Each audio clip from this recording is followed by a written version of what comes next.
ગુરુ એટલે કોઈ વ્યક્તિ નહીં, ગુરુ એટલે એક સમર્થ શક્તિ. ભગવાનની શક્તિ આપણા સુધી પહોંચાડવા માટે જે માધ્યમ બને છે ને તે છે ગુરુ. ઘણા લોકો એમ કહે કે વચ્ચે એજન્ટ રાખવાની ક્યાં જરૂર છે, ડાયરેક્ટ ભગવાન સાથે નહીં પહોંચી શકો.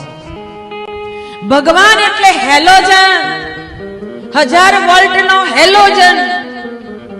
અને 1000 વોલ્ટનો હેલોજન આ સામાન્ય પ્લગમાં પિન નાખો ને તો ફટાક દઈને ફટાકો થાય, એમ આપણે બધાય તો ડગમગતા છે. પેલો 0 બલ્બ હોય ને લબક ઝબકિયો, એ હજુ ચાલે તો ચાલે એવા છીએ આપણે. તો 1000 વોલ્ટનો ક્યાંથી પહોંચે? એટલે માધ્યમ જોઈએ કે એનો તાપ એ સહન કરે, એ સ્વીકારે, એ લઈને ઉઠે. સ્વયં નારાયણ ગુરુ એ સ્વયં નારાયણ જ છે, પણ એ જોઈ જોઈને મોકલે પ્રવાહ. આપણી અંદર જેમ જેમ પાત્રતા વિકસિત થાય તેમ તેમ એનો પ્રવાહ આપણા ભીતરની અંદર ઉતરતો જાય, ઉતરતો જાય, ઉતરતો જાય. એટલે પરમ પૂજ્ય ગુરુદેવે કહ્યું છે કે પાત્રતા વિકસિત કરો, તમારી પાત્રતા વિકસિત કરો.